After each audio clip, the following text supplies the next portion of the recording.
Всем привет, дорогие друзья, другие подруги, здрасте. Бритье. Сегодня я с превеликим удовольствием покажу новую, исправленную версию регулируемой бритвы от компании Яки, которую они грозились доработать. Как доработать, я им говорил, я им писал, разжевывал, все показывал. Но вот сейчас мы с вами и посмотрим, что же там они такого сделали интересного. Плюс ко всему, на крупном плане вы узнаете кое-что новое, чего нельзя узнать из других обзоров. К моему великому сожалению, почему-то об этом никто не сказал. Но на самом деле это реальность. На самом деле все не так плохо. Но обо всем по порядку. Вы на крупный план трогаете, щупаете, смотрите. И я начинаю. Догоняйте.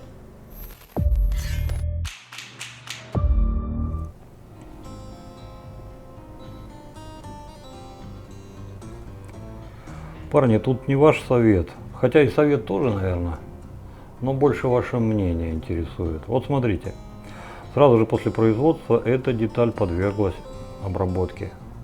Вот такого рода финиш вас бы устроил?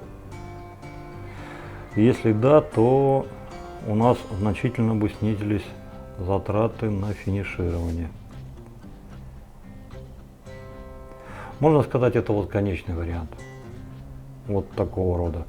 Что вы скажете о бритвах вот с таким финишем? Не обращайте внимания на это бракованные заготовки, мы на них все испытывали, это изначально вот это было, это не во время финиширования. Так вот, смотрите, нержавейка, титан. И крышка. Особого блеска я здесь не вижу. Но однородность поверхности, в принципе, вот как меня лично, она, конечно, устраивает. Да, до конца следы от фрезы не ушли, они здесь видны, но в минимальном количестве, и эстетически у меня отторжения никакого не вызывает, как на нержавейке, так и на титане. А на титане вообще практически все ушло. Но это не суть. В зависимости от износа фрезы, на каких-то заготовках может быть чуть больше, как вот на этой, к примеру, на каких-то чуть меньше. Так что вот такой финиш. Что о нем скажете? Плюс еще может быть вот такой финиш. Здесь однородность финиша тоже присутствует. Но такой финиш делать гораздо быстрее, чем тот, который я показал вам первым. Мелкие рисочки в процессе обработки, которые получились, их тоже здесь можно видеть. Но все-таки общая структура достаточно однородная. Ну и самый простой, конечно, который делается вообще очень-очень быстро, это вот даже тут вот на гравировках, он их не убирает. Но мы просто хотели понять, как это будет выглядеть. Вот ваше мнение. 1, 2, 3.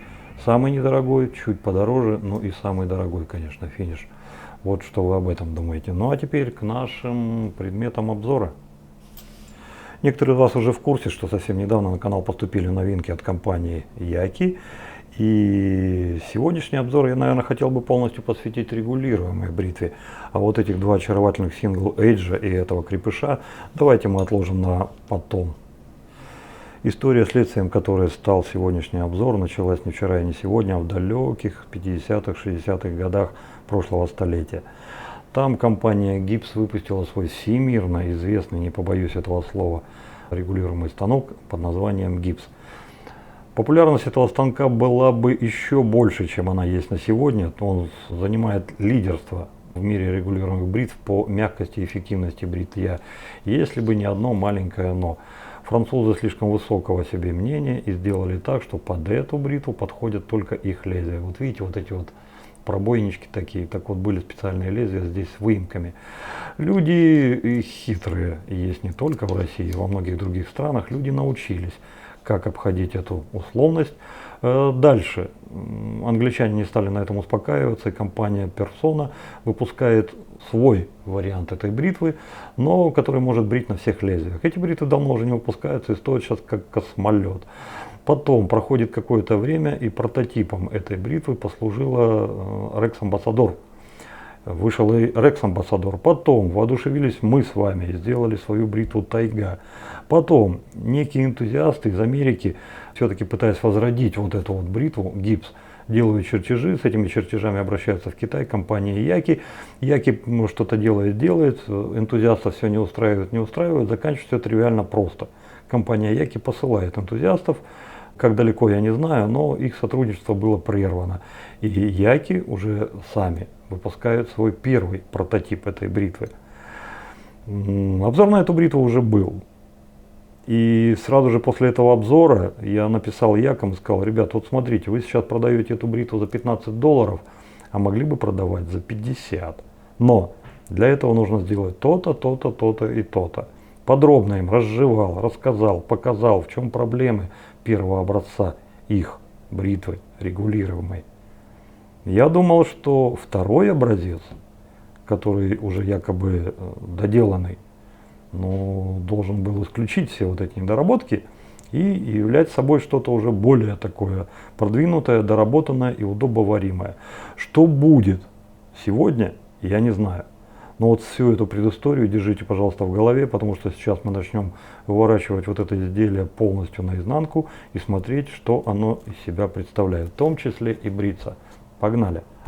На этот раз компания Яки выпустила не только свою обновленную регулируемую бритву, но и подставку к ней в комплект. Ну, она, конечно, продается отдельно за какие-то там сколько, 630 рублей. Что это такое, я вам, ребята, сказать не смогу, потому что там на сайте я не нашел материала изготовления. Но судя по весу, который составляет всего лишь 22,5 грамма, это, конечно же, не нержавейка, а что-то другое.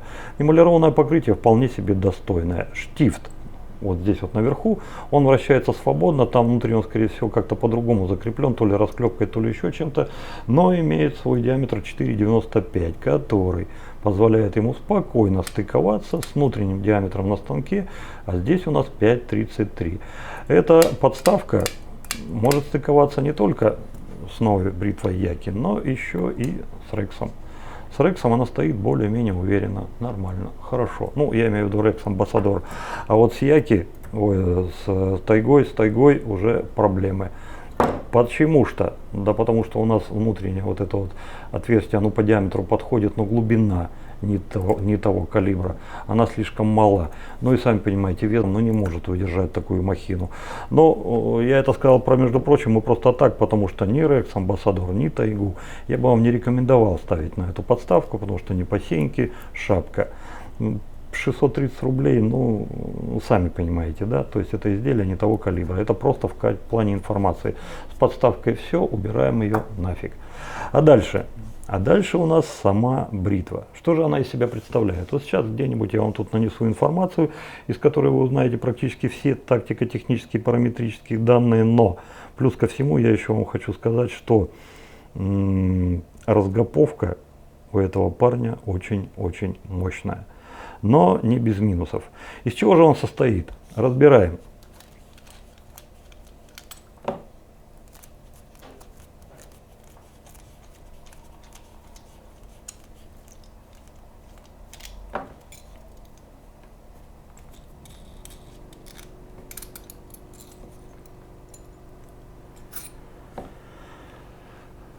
Стоять.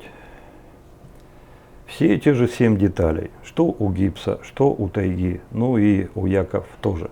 Верхняя крышка. Как и весь станок, не знаю, с чего сделан, но скорее всего это что-то силуминовое, замаковое или цинковое, что-то там такое. Сделано путем литья. Это никак не ЧПУ, потому что, ну, сами видите, тут даже литнички кое-где замечены, ну, в смысле видны. Но хромированное покрытие, ну, мне очень нравится. Здесь не придерешься, как будто хорошая заполированная железка. Дальше пружинка. Из какого она материала сделана, я вам тоже не могу сказать. И на сайте нет никаких указаний. По толщине она не такая уж и мощная, но в принципе со своей работой справляется. Дальше средняя плита. Средняя плита, плоть от плоти, ну, практически как у гипса. Только с маленьким исключением. Здесь нет вот этих вот вертикальных штифтов. Она тоже сделана путем литья. Ну, здесь вот явно видно. Потому что если бы здесь вот загиб был, или был штамп, то металл в этих случаях тянется, это было бы очень хорошо заметно. Здесь же этого не видно. Я думаю, что это все-таки литье. Сделано из двух частей. То есть вот эта вот верхняя часть литая, и вот эта вот литая, не знаю, может это просто трубка какая-то оцинкованная или еще что-то. Она уже замурована вот здесь в средней плите. Нижняя плита. Нижняя плита это, ну, монолит. Монолит, который здесь сделан полностью литьем. Ну, то есть совершенно, знаете, так вот прочно. И мало чем отличается от своей первой вариации, разве что маленьким приколом, который компания решила потроллить свою публику и учудила. Если на первой вариации у нас цифры были по порядку, то есть 1, 2, 3, трын, все против часовой стрелки, потому что резьба здесь левая, поэтому все манипуляции, которые проводились, они должны были, ну, то есть вы влево крутите. Мы поставили у себя правую резьбу, наоборот, поэтому у нас можно вправо крутить по-человечески. Здесь маленечко так. Но прикол не только в этом, прикол еще в том, что здесь после цифры 3 не идет цифра 4, а идет цифра 6, а потом уже 5, а потом уже 4. Я бы на вашем месте просто на это не обращал внимания, потому что, ну, ориентироваться для регулировки агрессии вполне себе можно и по рискам. Ну а то, что прикололись после тройки, поставили шестерку, ну, у меня на это особое мнение. В конце видео, я думаю, мы с вами об этом поговорим. Все, об этой плите мне больше сказать нечего, кроме того, что на нижней плите вот здесь вот, видите, вот еще такая гравировочка яки. Красавцы. Дальше по плану у нас идет гайка регулировки. Здесь еще в одном месте китайцы прикололись. В чем же? Несмотря на то, что они вот эту вот точку поставили прямо на насечке, правильно ребята на яковском сайте в отзывах как будто фломастером поставили. Я не думаю, что это фломастер. Скорее всего, это просто точка. Какой-то краской ее поставили, да и все. Но она поставлена посередине, а это плохо, потому что в зависимости от того, какой стороной вы поставите это кольцо, у вас будет меняться. Да, ребята, это имеет значение в той или иной степени. То есть не только в зависимости от того, какой стороной вы поставите вот эти вот все плиты, но еще и в зависимости от того, как вы поставите эту гайку. Точно так же может стать как надо, а может и не стать совсем. И ты там гладь сколько хочешь, не поднимется. Придется скручивать, переворачивать и закручивать снова. Ну а так гайка сделана нормально, что гайка и гайка, вот посмотрите. С одной стороны выточки, с другой стороны нифига нет, все хорошо. Ну, кстати, вам может помогать ориентироваться вот эта вот выемка. То есть, чтобы всегда в одном и том же положении стоять. Следующая у нас гильза. Гильза самый легкий элемент всей конструкции, наверное, даже легче крышки. Да нет, примерно то же самое. Тоже с чего-то, не пойми с чего. Винт. Завершающий элемент всей композиции. Выполнен красиво, хром лежит нормально, насечка, культур, мультур, мускулатур, дырка в попе, все как положено. А теперь давайте собирать нашу конструкцию и посмотрим, на что же способна эта зверь-машина.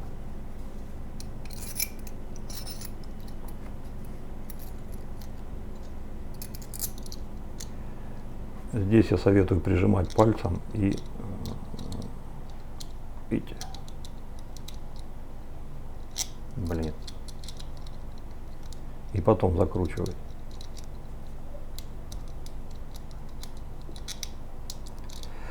Ну это перчатки, ребята.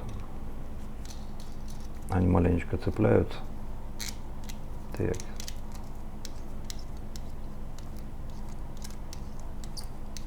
После тайги не сразу переучиваешься, блин.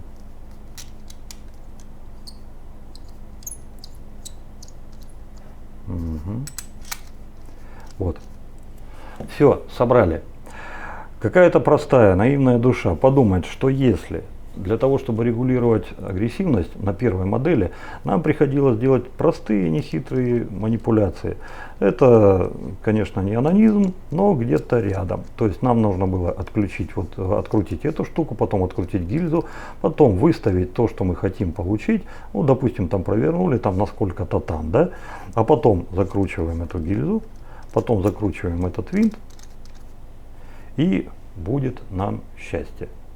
Некоторые горячие головы даже советовали: Вадим, а зачем ты так делаешь? Ты сделай проще, смотри, ты вообще открути сколько тебе надо, гайку эту вот, к примеру, да, а потом вот так вот закрути и регулируй себе на здоровье. Ребята, хрен-то там. Здесь этот номер не пролазит, он подклинивает, и смотрите, он во что превращается. То есть первая модель этого не могла. Но, ребята, время идет, все меняется, технологии в том числе. И посмотрите, что мы можем сделать со второй моделью. Откручиваем сразу. Ну да, кстати, это я перепрыгнул.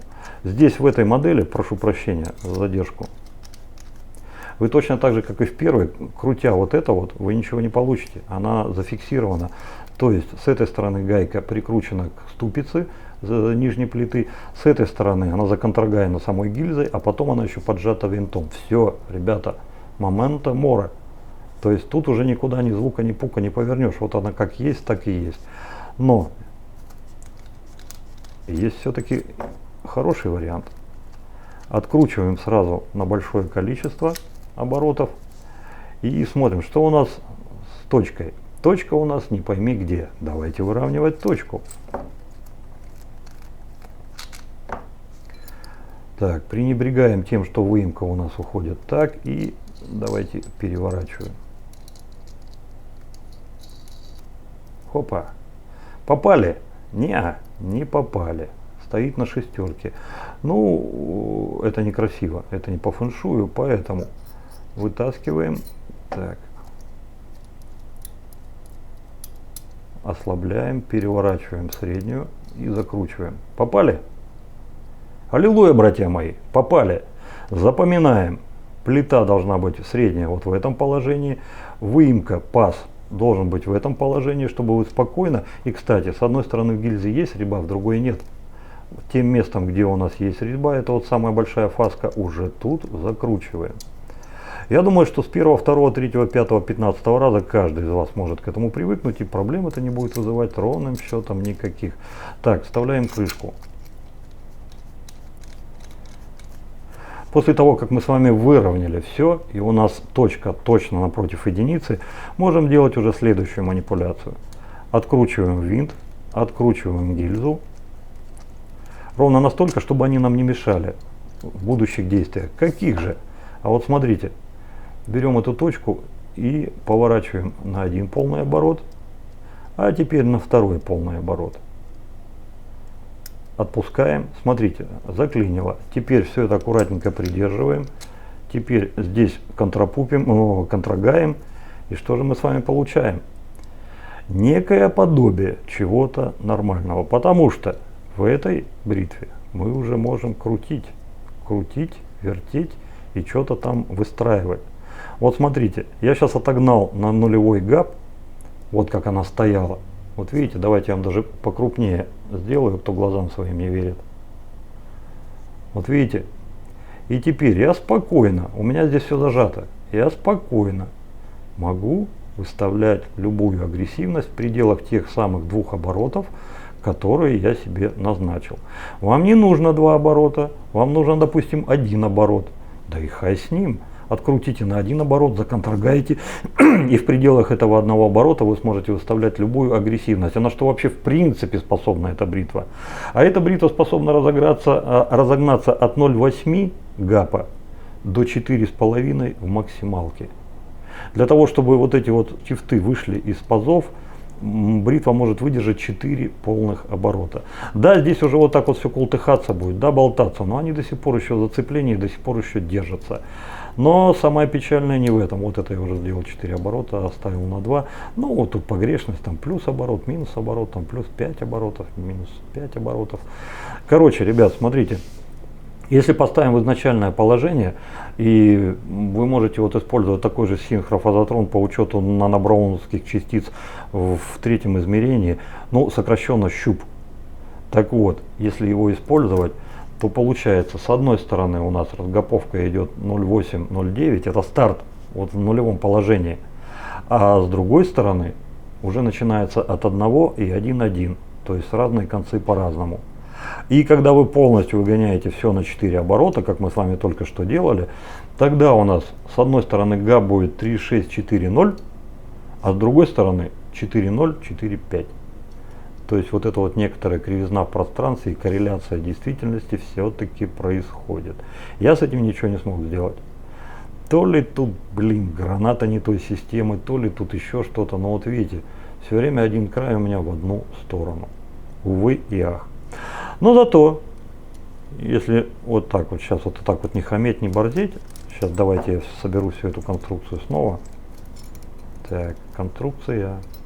Сейчас 6 секунд.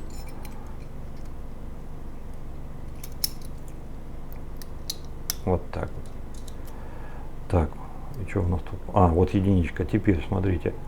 Откручиваю на 1 и откручиваю на 2. А теперь отпускаю, фиксирую, теперь уже зажимаю гильзочкой.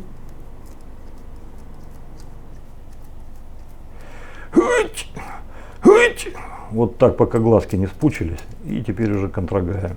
Так. Так, чувствуете, да? Все, теперь загоняем все в обрат. Загоняем в обрат. Блин, но загоняем в обрат. Слушай, не позорь меня перед державой, бляха-муха. Так, сильно законтрагаил, ребята. Чуть-чуть отпускаем. Зря я глазки пучил. Короче, будете контрагаять не до пучения глазок, а то не будет работать вот так вот. Все, вот видите, все хорошо, все заработало. И начиная с единицы, мы сейчас с вами можем открутить сколько? Раз, один оборот. Ну, получилось почти на 2. Но для того, чтобы побриться, нам хватит, в принципе, одного оборота. Поэтому загоняем все полностью опять на единицу. Нам нужно зарядить эту конструкцию лезвием, но чтобы она не пострадала. Что же мы делаем? А все очень просто. Откручиваем винтик. Здесь у нас законтрагаено. Снимаем крышку, а это вся конструкция. У нас, слава богу, пока держится, но сильно ее не култыхайте, потому что если вот это открутится, опять 25, начиная все сначала. Ставим лезвие. Какое? Хлопцы, я не знаю. Я вот прям хочу. Вот я сплю и вижу. Хочу персону платину, вот эту вот красненькую.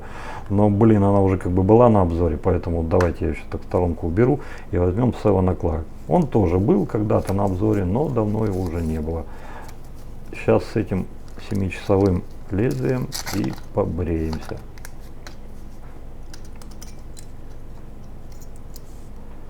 Так. Зарядили. Тыдыщ. Все, закрутили. Все, ребята, эта брита у нас готова к употреблению почти в нормальном режиме. После того, как мы зарядили, вот смотрите, мы сейчас спокойно регулируем гап на ту величину, которая нас устраивает. Но прежде чем мы это сделаем, давайте я вам покажу, как выглядит у нас разгаповочка. Ну, вылет лезвия, там то все, 5-10.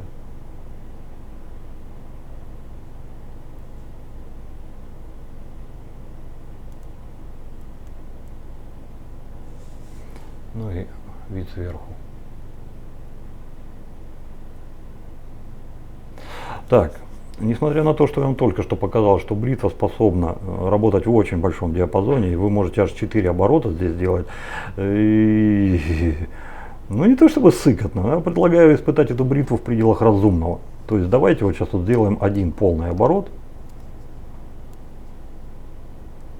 Вот. И уже при таком гапе, я не знаю, к сожалению, вот ход винта, так бы вот по оборотам я мог бы посчитать, сколько у нас сейчас получилось. Но чисто теоретически, если здесь на старте с одной стороны 0,8, 0,9, а с другой стороны 1, 1,2 и один полный оборот, а может 4, и тогда 4. Ну, короче, я где-то, наверное, сейчас на миллиметр минимум здесь поднялся. И по идее здесь должно быть где-то сейчас в пределах 1,8, 1,2,0 с одной стороны, ну а с другой стороны где-то, ну блин, 2, 2,2. Ну, то есть я думаю, что не умрем. Вот такой бритвой мы с вами сегодня и будем бриться. Пошли дальше смотреть. Мыл у нас сегодня будет гель для бритья для трехдневной щетины Nivea Men. К сожалению, сейчас вот не смогу сказать, кто, если сейчас вот найду в закладках, кто из вас сказал мне в ВК, говорит: Вадим, зашел фикс прайс, там гель для бритья трехдневной щетины от Nivea, говорит, 199 рублей. Возьми, попробуй, говорит, я взял, попробовал, мне понравилось. Ну, для чувствительной кожи, для тополя, ну вот в этом все русле. Тем более, что компания Nivea Men сейчас, насколько я знаю, понимает, выпускает для бритья в районе где-то 9 наименований. Это и пена, и гели, там, и шмели, ну вот сунели, хмели. Ну, короче, там много чего она выпускает. Но самый недорогой получается, это вот этот трехдневный фикс прайсе, плюс есть еще для чувствительной кожи. Но это уже вам нужно найти магазин Make Up. Там вообще ребята какие-то смешные, я где-то записал, по-моему, что-то 170 что ли, 160 рублей, ну что-то вообще недорого. Вот сейчас где-то здесь или картинка, или еще что-то будет, тоже для чувствительной кожи. Поэтому сегодня вот эту хрень, гель, вот этот гель и будем использовать. А с чем же? Вообще я вам обещал, что сегодня будет Silver Tip. тот самый сильвертипчик, который у нас еще остался один, не обозренный во всем наборе. Но так как у нас сегодня гель, мне совесть не позволяет этого красавца запускать на обзор. И я стал смотреть вот во всю эту сторону. Кабанчик и гель, ну не смешите мои подковы, сами понимаете, то есть тут никак не сопряжено. Это мыло, однозначно. Твердый синтетик, самый мощный из всего того, что есть. Ну и гель тоже как-то не сопрягается. Остается двое. Это синтетика средней упругости и мягонькая. Но так как гель, я думаю, что средняя там разгонит все, как пролетит как пельмени над Парижем, и тут даже ничего не останется. Поэтому я решил остановиться все-таки на мягкой синтетике. А эта мягкая синтетика как раз то самое, что с моей точки зрения призвана соперничать с Разораком, Биг Брюсом. Ну, не то чтобы соперничать, кто они, кто мы, кто они, сами понимаете, да? Но они, мне кажется, все-таки в одной категории. Начиная от своих функционалов, то есть это два очень мягких. Если вот так вот будете вот проводить по лицу, вы не сразу разберетесь, какой помазок мягче. То есть это два таких, знаете, две шиншилки, два таких мягоньких парня. У этого узел чуть-чуть побольше будет, да. Но с другой стороны важен не только размер, но еще и умение. То есть дело в профессионализме, поэтому я думаю, вот этот средних размеров узел меня также выручит. Плюс ко всему ручка. Ручка-то у нас понаряднее будет, всяко разно. То ли кап, то ли какая-то пластмасска бездушная. Ну и по цене. По цене они примерно одинаковые. Если, допустим, за бугром вы будете его брать, то это вам упрется где-то примерно в 14 баксов. Если у нас в России, ну, от 1600 до 1900 вы сможете найти этого Биг Брюса. У нас же сразу изначально прайс фиксированный, 1600 рублей, включая вот эту замечательную каповую деревяшечку в виде ручки или ручку в виде деревяшечки. Ну, как хотите. Но плюс у нас еще вот такая штука есть, а у них просто краска. Шучу, шучу. На самом деле два достойных помазка, и этот ничуть не хуже этого, этот не хуже этого. Тут всего лишь дело вкуса, дело выбора. Просто я хотел, чтобы у нас какая-то позиция была, которая вот могла бы, скажем так, в этом классе работать. Вот она появилась. Поэтому сегодня вот этого красавца и возьмем. Диаметром узла 24 миллиметра. Ручка из капа березы нашей сибирской. После того, как заготовки были просушены, все как положено, они были отданы мастеру, у которого стоит свой парк. У него есть 5-осевые станки с приводом ЧПУ специально для дерева. Он нам наточил этих ручек. После этого мы заказали вот такие вот замечательные медные штуки. Давайте я вам покрупнее покажу, может еще кто не видел. Вот. Вот такую вот красотень. Ну и все, после этого вставляли... нет, стойте, ребята, после того, как мастер сделал, мы все это пропитали на 2 раза маслом в вакуумной установке. Потом оставили на месяц полимеризироваться. И после того, как масло все полимеризировалось, мы это дополнительно еще хорошо протерли, прообработали шкурочкой. И теперь это, ну, понимаете, это вот хорошо пропитанная, обработанная маслом деревяха. То, что ей нифига не будет, это гарантия 100%, потому что, ну, и что ей будет, если она уже до мозга костей маслом пропитана. И держать ее в руке, нет, тоже приятно. Ручка не только такая, они есть разные, вам просто нужно зайти на сайт и выбрать ручку по себе. Ну, при условии, конечно, если вам нужен деликатный, напоминающий Биг Брюс узел, который будет с вами работать нежно, который пощекочет где надо пену распустит. Ну, короче, вот. Нормальный узел. Вот он сегодня и будет. Погнали дальше. А дальше у нас бальзам после бритья от компании Stirling Soap Co. Это американская компания. У них вот это их произведение искусств, ну, ребята, ну, штук 50, по-моему, всяких разных. Но вот откуда-то у меня вот такая штука появилась. Кто-то из вас, наверное, пацаны прислал, к сожалению, я не могу сказать, кто. Во время переезда, видать, записочка утерялась, вот, и я сейчас даже вот не могу сказать, кто из вас. Но в любом случае, спасибо огромное, и сейчас я это могу показать. Но на сегодня у нас будет бальзам после бритья с запахом барбаршоп.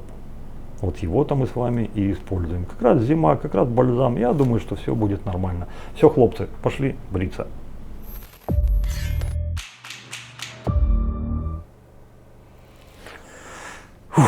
Хорошо.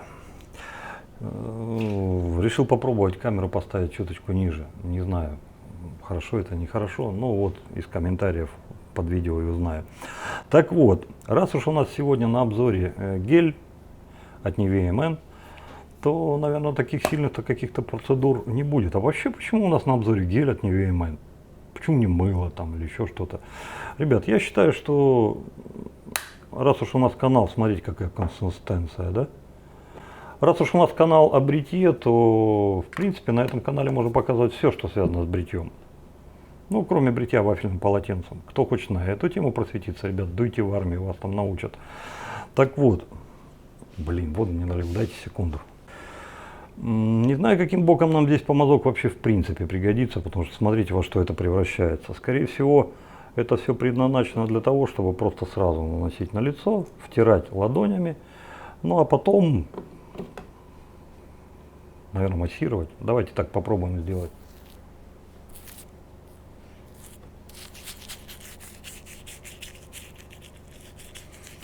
И спасибо тому человеку, нет, все-таки по мазкам здесь хорошо будет пройтись, потому что я чувствую, какой он вязкий. На запах приятный, приятный однозначно. Можно ли им работать вообще без помазка? Ну да, чего нет-то. Но с помазком кошернее всяко разно, потому что после того, как вы вот первично нанесли гель чрезвычайно быстро густеет. Я думаю, что еще без дополнительной порции водички-то не обойдется. И мы ее сейчас с вами обязательно нанесем. Повторюсь, запах приятный. Ну и посмотрите на руки. Ну то есть, как бы, ну, это не та пена из баллона, которая воздушная, которая сухая, ну, которая лишена влаги от слова совсем. Ну сами посудите, кто будет в аэрозольный баллон загонять влагу. А вот топереча возьмем помазок. Возьму его, отожму, так вот вам видно, да, наверное? Да, вам и так видно. О, как хорошо, когда камера так стоит, да? Вот так. А теперь, после того, как вот отжал, возьму совсем маленечко водички.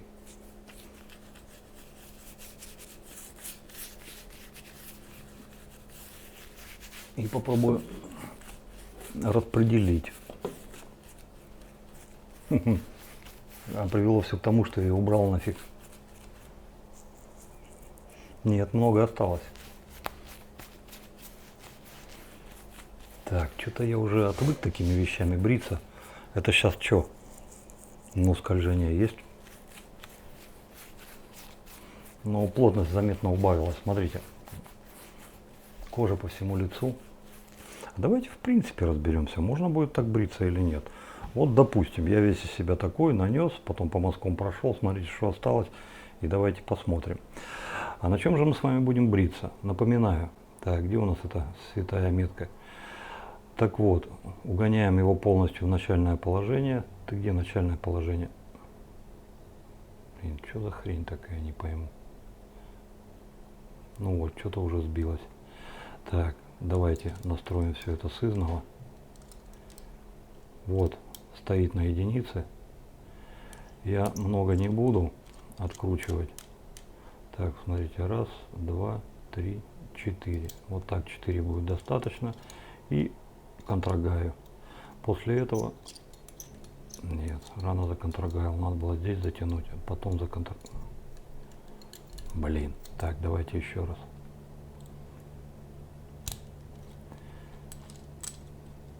Так, здесь до конца, на единице. Так, раз, два, три. Вот 3 оборота сделал, а вот теперь вот контрагаю. Вот. Вот теперь все нормально. Теперь делаем один полный оборот. Вот так вот. На этом одном полном обороте мы с вами и продолжим. Ну, с Богом.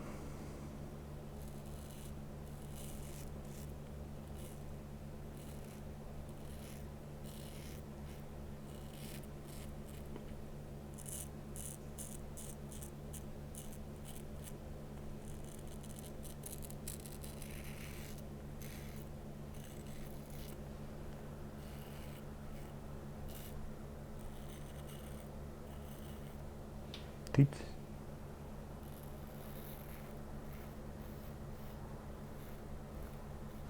Запах нормальный, скольжение нормальное.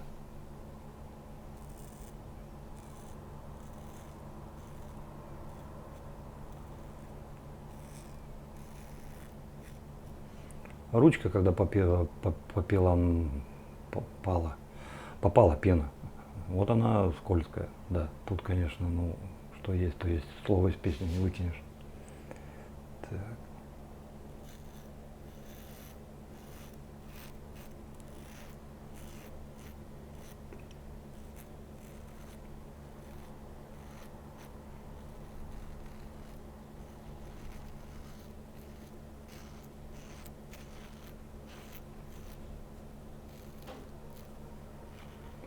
Даже с такой пеной мы с вами полностью прошли, и даже споласкивать не пришлось.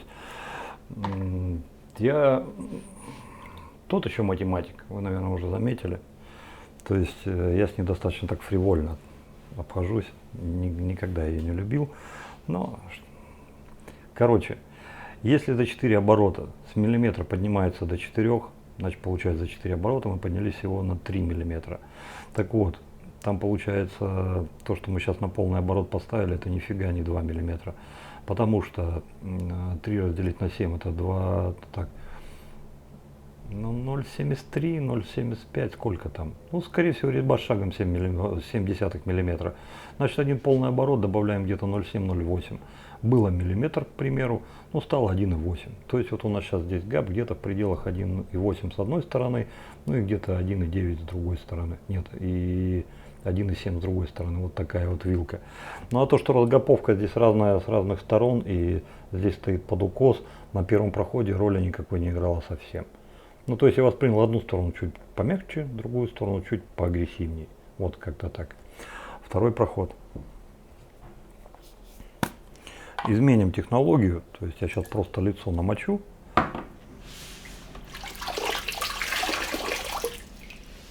А потом на влажное лицо нанесу пену, ну, гель.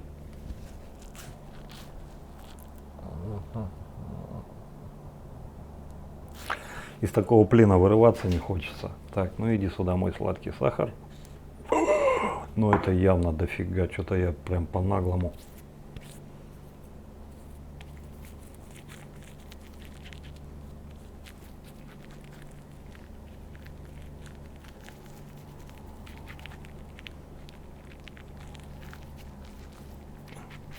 Но все-таки гели и пена, они не заточены под помазки, согласитесь.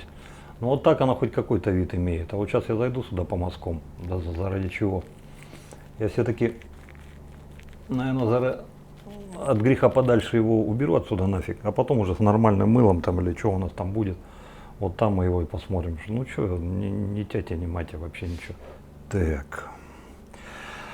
Что ж мы с вами теперь-то сделаем? Вот у нас один полный оборот был. Давайте его отыграем снова.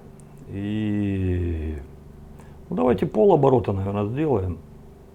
На ту самую шестерочку поставим. И вот пускай на этой шестерке у нас и будет. Сейчас на ней будем бриться. Вот по этой густотени.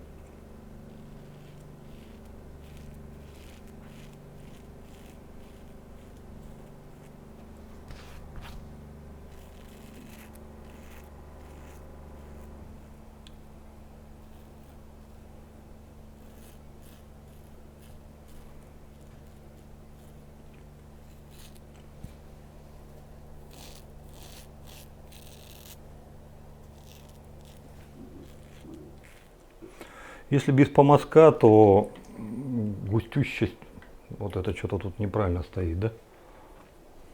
Вот так. Густота пены не мешает бриться. Ну и кайфа особого не несет. Я бы ее все-таки разбавил пару раз. Так.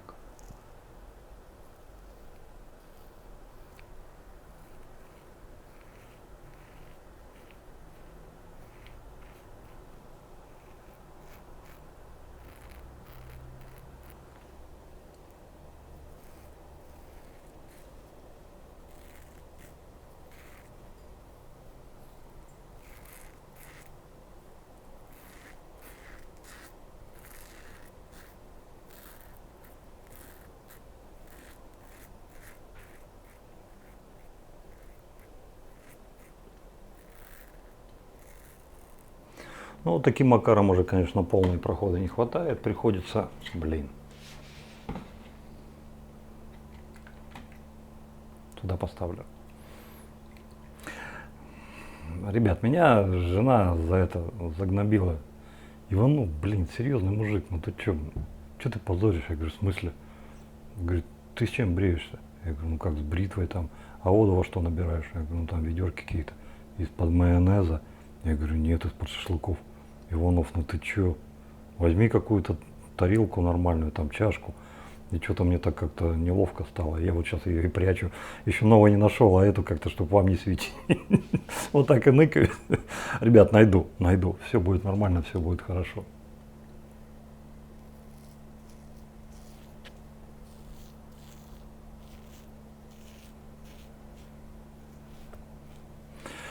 Так, второй проход.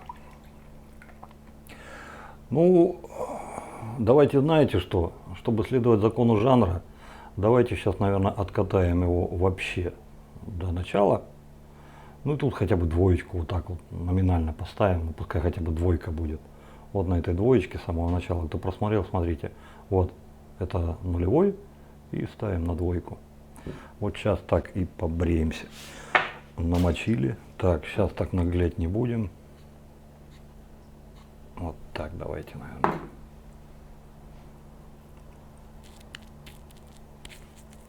В низкой камере есть, конечно, свой профит, но есть и неудобства. Потому что все, что на столе, оно чисто теоретически загораживает вам обзор, а я бы не хотел, чтобы это было. Поэтому, скорее всего, не буду так больше делать. Потом, когда-нибудь в будущем, когда зеркало побольше возьму, это маленькое, тут реально не хватает. Возможно, что-то такое на эту тему и можно будет изобразить, чтобы вы смотрели, то так вот все, вот, что вот во время бритья, чтобы вы все это видели. Тогда, возможно, даже можно будет и вторую камеру. Глаз долой, из сердца вон. Так, мою руки. Ну, качественный. Какой хороший цемент. Смотрите, вот прям, ух. И на второй позиции погнали наши городских.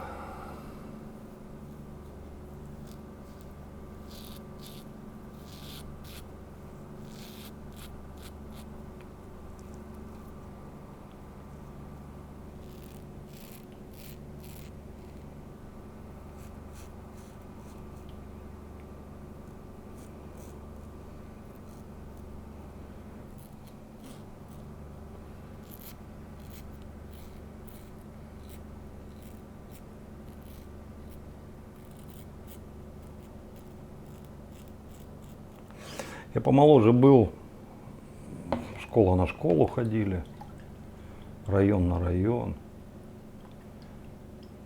Интересно, сейчас есть такое?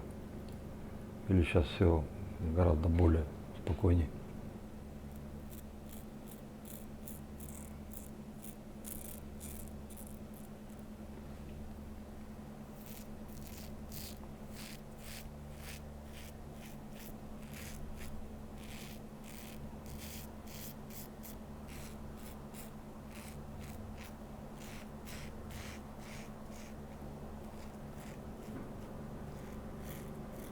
Звук слышите, надеюсь, да?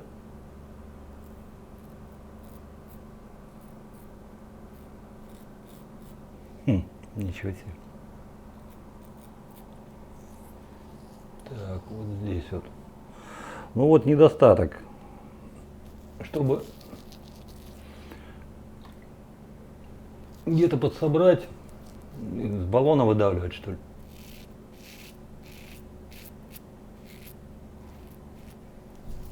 Ну вот это уже хорошо. Вот садило.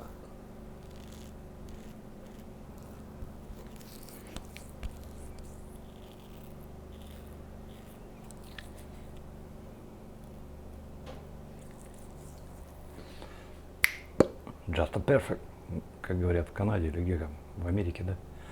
Все, ребята, побрились, компрессы, автошейф, и поговорим за эту неординальную, нетривиальную, необычную и такую раздолбайскую бритву. Вот, все, что есть на сердце, все я расскажу. Все, компресс.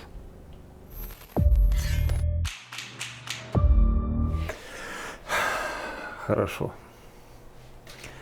Нет, 100%. Больше камеры так не буду ставить. Неудобств больше, чем приход положительных сторон. Итак, парни, открываем наш с вами Ну, что это, молочко? Что это, мусс? Как это правильно назвать? Так.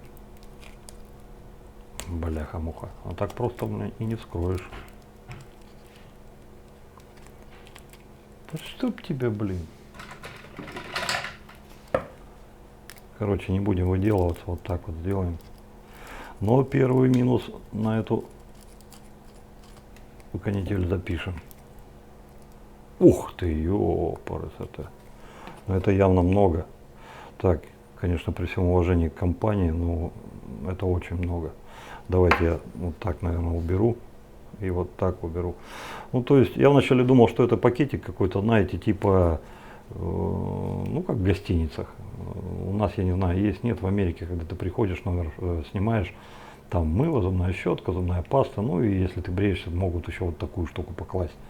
Но тут, видимо, какая-то другая упаковка. Тут на сколько раз побриться-то?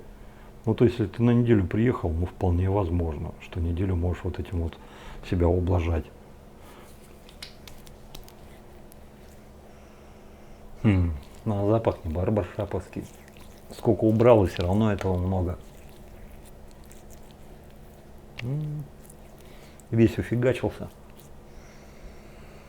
Нет, ребят, запах хороший, но к барбаршапу он никакого отношения не имеет. Так, дайте-ка я, наверное, сразу излишки сниму, потому что тут слишком много, очень много. Тут я про неделю сказал, может тут 2 недели с этого, вот с этого можно мазаться бальзама. Американские нотки выскакивают сразу. Там, если ты в супермол приходишь какой-нибудь или просто в мол, где товарами для дома торгуют, там свечи, всякие там ароматизаторы, освежители воздуха, вот всякая вот такая канитель, вот как они этот запах любят, но к барбаршапу он никакого отношения не имеет. Интересный, хороший, для меня лично, ностальжи, потому что мы 5 лет в Америке прожили, и как бы мне нравится этот запах. И в гости даже вот к американцам часто приходишь, там вот это вот нормально, это хорошо. Так его расшифровать, сказать, как он там называется, я вам сразу же не скажу. Тут конгломерат, тут помесь очень многих вещей. Но это приятный бытовой запах, к бритью вообще никакого отношения не имеющий. Но тем не менее, психику он вам не порушит. Единственное, может расстроить, потому что если вы рассчитываете на запах барбаршопа, а получите это, у вас будет закономерный вопрос, как так? Но нет, к классическим запахам барбаршопа вообще никакого отношения. Но хороший. Но хороший. Плюс на руках уже впитался. Я думаю, скоро впитается еще и здесь. Никаких пощипываний, вообще ничего нигде никак. Ну, в принципе, нормальный. При его стоимости. За 4 унции, это где-то 113 копеек. Ну, считайте 114, округляйте. $9,5. Ну, а что нет-то? Во-первых, на зимнюю пору. Во-вторых, для людей, кто любит какую-то защиту на лице, потому что он сейчас даже если до конца высохнет, он по-любому там что-нибудь оставит. Да так все бальзамы оставляют. Но вот конкретно по этому запаху, даже несмотря на то, что он лично для меня комплементарен, и я люблю этот запах, я к нему уже привык, и мне он нравится. Но я бы вот, например, вот задумался, стоит ли мне корячиться и заказывать его с Америки, если я, допустим, пойду просто в ближайший магазин и возьму что-нибудь от тех же самых жилетов, Нивеи там и прочих, Лореалей, кто там еще есть, вот все вот эти бальзамы. Или, если уж на то пошло, могу в Европе заказать. Да, они алкоголь не шлют, но бальзам-то шлют, наверное, но это не точно. Кто знает, скажите. Так что, может быть, там и там еще даже заказал. Попадет к вам с оказией. Нормальная, хорошая вещь, очень достойная и вполне себе подойдет нормально. Можно пользоваться. Но так, чтобы специально за нее там что-то рвать на испанский флаг, на английский, на британский флаг. Не, я бы не стал. Но штука интересная. Интересная. Ну вот уже практически высох, ничего нет. Помазок не раскрыл себя полностью, потому что не на чем было раскрывать. Ну, поставил его в сложные условия. Да, он там попытался что-то изобразить, поддержать, плечо подставить, но бой был неравный. Он с непривычки пытался работать, как он любит, а там смел все к чертовой матери. Поэтому я думаю, что на перетест его отправим, и это будет правильно. Ну, вот просто те впечатления, которые вот остались после этого бритья, ручка. Держу и кайфую. Ну, просто реально кайфую. Потому что, ну, форма сама, да. Мы ее у этого, в Шавимаковском ездили. У них там одна из них есть, вот такая. Ну, кроме Шавимаков я видел еще вот такие формы. Понравилось. Эргономичная, классная. Ну и теплота дерева, господи, ну что говорить, зашибись. Ну на перетест однозначно. Пена. Вполне себе годный продукт, но на любителя. Лично мне чем не зашло, почему не понравилось? Ну, в смысле как, понравилось, но не так, что вау, нет, такого не было. Не понравилось, что нельзя регулировать водный баланс. Потому что воды как таковой здесь и так-то нет. Ну, какая там может быть вода? Если она есть, то в зачаточном эмбрионном состоянии, навряд ли из баллона до вас хоть что-то дойдет. В некоторой степени можно, конечно, это регулировать тем, что вы просто берете и перед нанесением в лицо намочили, а потом вот этот гель, да. Но это очень быстро съедается. Съедается и уходит на раз-два, потому что воду любит, он ее пьет. Вот этот бедный гель, он сидит в этом баллоне, он просто вот у него сушняк постоянный. Он тут, может быть, месяцами, годами сидит. Воды. Ты его хлопом, и все, и воды нет.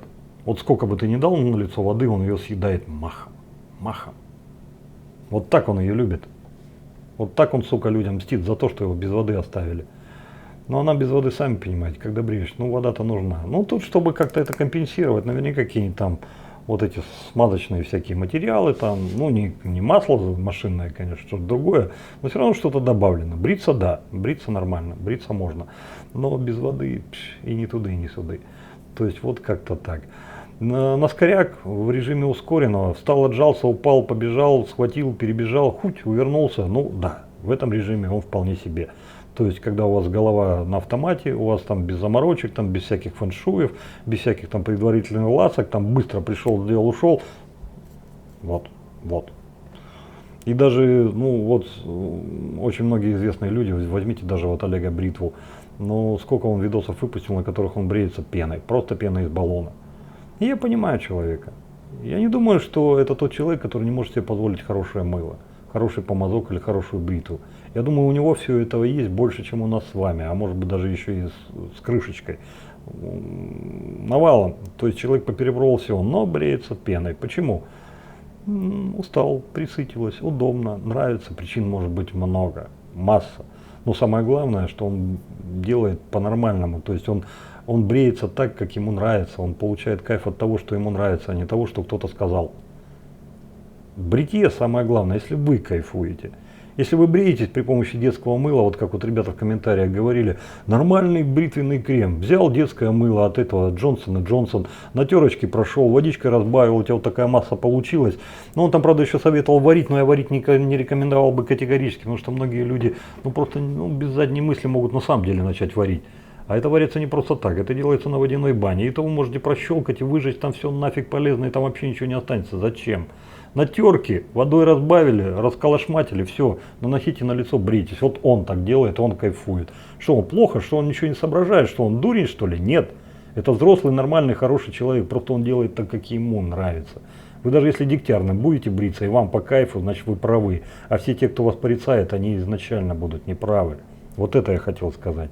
Поэтому как вариант, тем более недорогой, вполне себе может быть. 190 рублей, ну о чем говорить. А в этом мейкапе там вообще что-то за 170, ну, тоже для чувствительной кожи.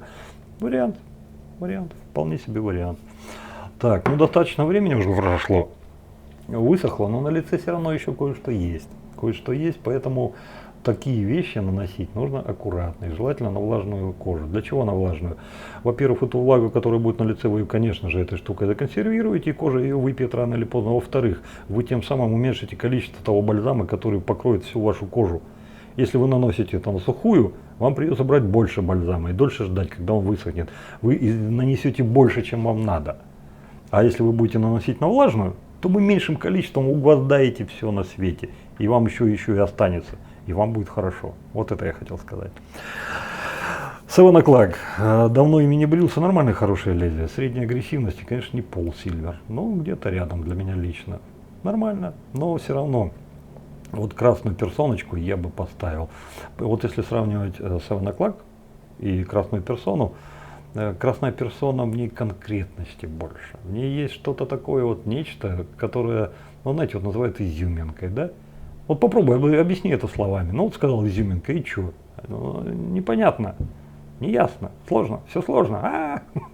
А вот все равно в персоне, вот по сравнению с Seven O'Clock, для меня какая-то есть изюминка, которая дает мне дополнительный комфорт, дополнительную какую-то, знаете, не то чтобы резкость, а контрастность бритья. И вот этим вот она мне вот просто глянулась. Но это было в той бритве, в которой я брился. Чтобы это было сейчас в яках, то сие мне неведомо, это надо пробовать. Ну и, наконец, яки наши злополучные. Что же это такое? С чем же это едят? Ну, подставка. Подставка, ну, если вы заморочитесь на эту бритву, то да, ее можно взять. Если у вас рекс, вы ее никогда не будете брать совершенно. Ну, что людей смешить? Они и так смешные. Не, ну не так. Что звезду смешить, она и так смешная. Ну, недорогая.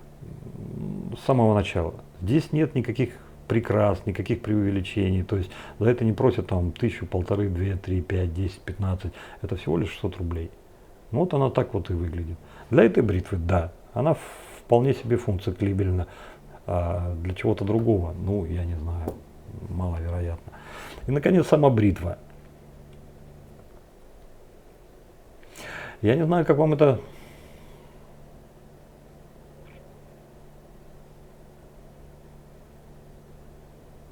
Как это сказать, я вам не знаю, потому что вот для меня лично в этой бритве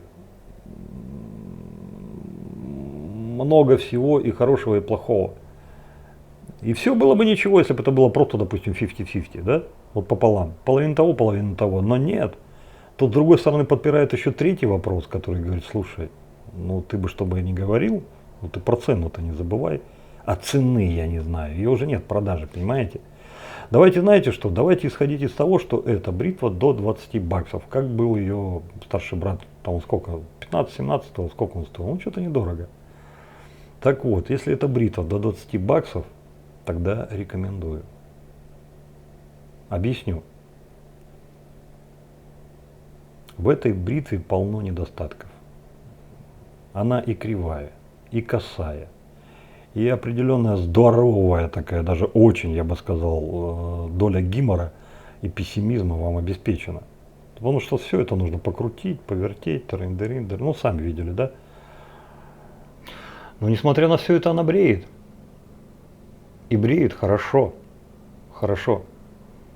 Старожилы на канале знают, что порой, зачастую, шея служит катализатором моя. И не только насколько кривые у меня сегодня руки, но и насколько мягка или агрессивна бритва. Видите, да? Хорошо побрила.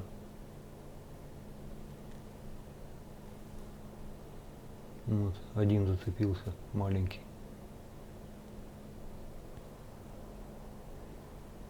Ну и эти места, конечно. То, что эта бритва хорошо бреет, это факт. И этот факт не умаляют даже кривые гапы с обоих сторон. Я их просто воспринимаю, как с одной стороны она чуточку поагрессивнее, с другой стороны мягкая. Вот эти свистопляски, чтобы выставить все, чтобы наконец-то она крутилась, вертелась, да, это, конечно же, неприятно, но тем не менее до 20 баксов с этим можно мириться. И то почему-то большинство людей не дают себе труд в этом разобраться. Ни один обзорщик, который вот уже успел показать бритву о ней, не сказал об этом вообще. Все тупо как по накатанной просто крутят туда-сюда и фиксируют. На самом-то деле можно сделать, что она будет крутиться и будет работать непросто, неудобно, так не должно быть, да. Но это возможно. И до 20 баксов с этим можно мириться. С этим на сайте компании мирится 63%.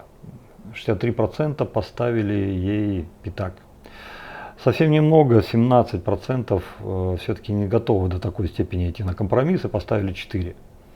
И троек-двоек нет совсем, зато единицу вкатали 20%. Эти 20% не готовы мириться даже за 15 баксов, ни с какими компромиссами. Вынь да положь. Я, пожалуй, себя бы отнес в первую когорту, вот в эти 63%. До $20 с этим можно мириться, и это можно посоветовать тем людям, которым благодаря вот такой дурной ситуации на нынешний день в мире, ну, не совсем просто с деньгами. Много людей пострадало, очень много. Так вот им почему бы нет. Коллекционеры сами разберутся, а вот те люди, которые не способны на сегодняшний день потратить достаточно большую сумму, а вот хотя бы 20 баксов могут, ну тогда да. Тогда вот этим людям я бы посоветовал, потому что, как ни крути, 20 баксов на сегодня это до 1500, и до 1500 регулируемую бритву вы не найдете. Как минимум, если вы захотите бриться по-разному, вам придется брать или 2 бритвы, или заниматься шиммингом. А эта бритва это дает, пускай с определенной долей геморроя. Поэтому я грущу больше о другом. Почему он вышел? Он не должен был выйти. Не должен был выйти таким. Не должен был выйти недоделанным. Не должен был выйти с этой дурацкой цифрой, шестеркой. Хотя на нее тоже можно закрыть глаза, потому что для регулировки она ровным счетом ничего не значит. Я знаю, сколько оборотов мне нужно открутить, и я это сделаю.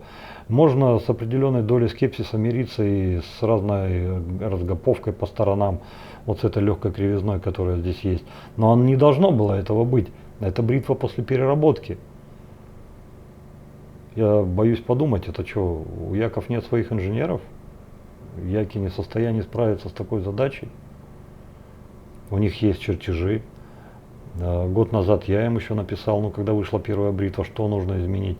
Ну, слова это не чертежи, конечно, их делу не пришьешь, но тем не менее хоть какая-то подсказка была.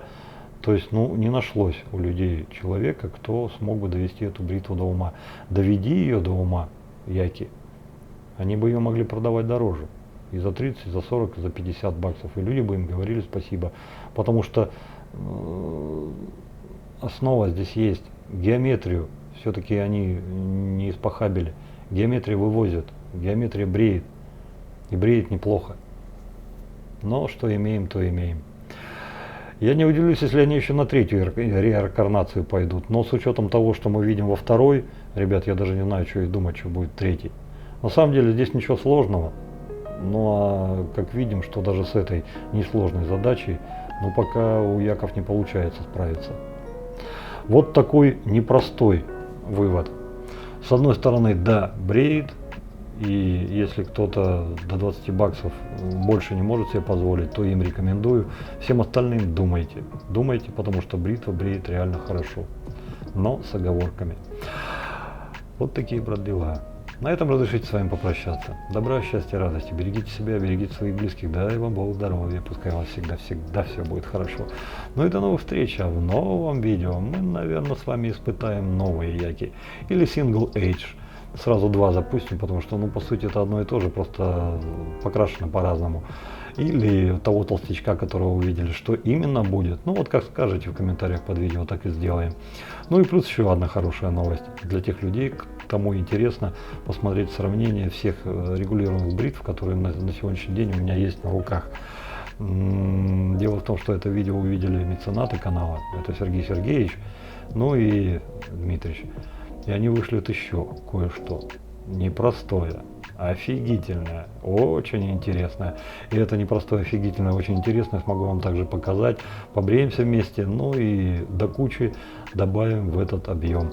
Если все получится так же, вот как я планирую, то на обзоре будет, ну, наверное, больше десятка регулируемых бритв, из которых сможем по полочкам разобрать, из чего сделано, как бреет, рабочие диапазоны, что хорошо, что плохо, практически все. Паркера варианта у меня только нет. Если у кого-то есть пока бесхозный, ребята, присылайте, и на него посмотрим. Но у меня, к сожалению, его пока нет. А хотелось бы его туда до кучи приложить, потому что я брился им всего лишь раз. Ну и так по памяти о нем рассказывать, ну как-то не с руки. А как ни крути, на сегодняшний день это, ну, одна из ходовых бритв. Все-таки сколько там она, 50-60 баксов стоит, и нержавейка, якобы. Ну, насколько нержавейка, не знаю, но недорого. Все, пока-пока, до новых встреч, подписывайтесь на канал, жду вас всех опять в субботу на новый обзор, ну и в воскресенье на стрим. Всегда с вами Вадим, подписывайтесь.